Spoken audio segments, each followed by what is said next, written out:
I can hear, the coffee wisdom, knowledge. I'm sure a lot of that came from your dad, correct? I mean, did he? All of it. All of it in our company. Yeah. He's sort of the guru, right? I mean, he's given quite a lot. Yeah. What is with these collaborations? I assume that you've had input that sort of taught him a few things as well, right? Absolutely. There's, he's been in the industry for over 30 years now, and so much has evolved and changed within the last decade. We're able to, show him the new stuff that's coming out that he might not have been aware of. Like there's this third wave of coffee that he just started dabbling in, and cold brew. I mean, that's wasn't around 30 years ago. So, I mean, as we dive into what that is in the industry and how consumers are adapting to the change and how they're consuming it, like that's new stuff we're able to share with him as well. You're the first person to bring that up too. That's cool that you have that insight, because we do teach each other often. Like he's always teaching us, well, maybe this one tastes this way because of the soil it was in. And we're like, oh, I never thought that could affect it. Or maybe this one tastes this way because the bean was picked last year. If it was picked this year, it would taste like this. And then in return, lately, after we've been doing this for a few years, now he's listening to us. Like, maybe a few years ago, he'd be like, bourbon and coffee, you guys are ruining it. You guys are wasting all of our money. And now he's more like, still not fully on board, but more like, I'm curious to see what you guys do with it. There's a company who's relatively new that like flash freezes coffee, and you basically just put this little frozen puck in a cup, and then you pour hot water over it, and it makes a cup of coffee. And he was very hesitant about that. He's like, I don't think this could taste good at all. And then he tried it, and he was like, I don't like it, but it's better than I thought. He's like, I can't believe this is going to be any good, but he's like, it's tolerable. keeps his mind open and keeps you guys on your toes, it sounds like. We all keep each other on our toes.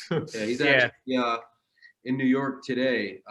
So he's a grader for the New York Stock Exchange for their intercontinental department. That's like where coffee and chocolate get graded. He's one of 40 of those graders in the world who has a license to do that. Wow. Yeah, he'll be there today and tomorrow. Yeah, that's really neat. Jonathan, your comment about the interplay between you guys and Obel Senior.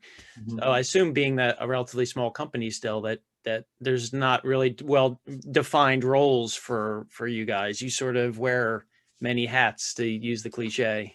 So 2020 forced us to do certain things. Like we didn't make certain choices. It was do this or you probably won't be around next week because, you're not adapting to the consumer buying preferences.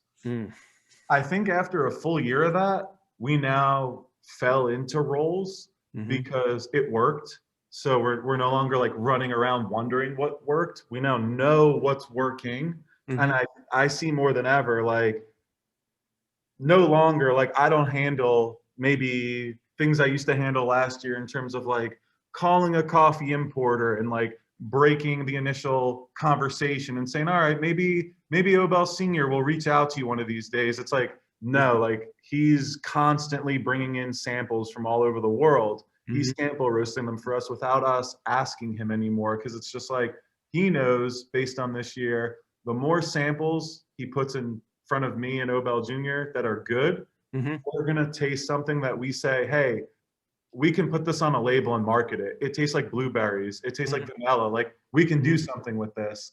And then Obel goes to our graphic designer so that she can take his flavor that he's tasting and turn it into a brand. And then I go to Natty and Olivia, who's our social media person. I say, hey, Obel Senior came up with this idea. Obel Jr. is working on creating it as an actual product. I need both of you girls to make sure that everybody knows about it. And then I'm kind of like just following that line along, making sure that everybody's on the same page and we execute it properly. In the meantime, while his brother is handling all of our wholesale now, which I used to do a lot more of that. So Mhm. then it would be on his brother to tell like every business partner that we have this product. Mhm. So yeah, 2020, it forced us to do new products, to do new things, to bring in new revenue streams. And I really think that that helped us all fall into like our own category of what we should be doing. Now, granted, like we transfer over a lot of the time still, like we don't have an accountant, you know, we have an outsourced group. So when it comes to financial things that we need to discuss, it's like we all need to discuss them together as a company. Like we don't have an advisor. We don't have an HR department. It's us kind of handling issues as they come up. So still there's a lot of roles to fill as we grow. But thank God we've gotten decent at kind of assigning each other different tasks, and we don't get our hands dirty on everything. Yeah, That's great. Yeah. like we all were doing a little bit of everything, and now we have more defined roles, and that knowing what our roles are have allowed us to bring on new people into the company, like Natty and Olivia, to handle more dedicated jobs. Yeah.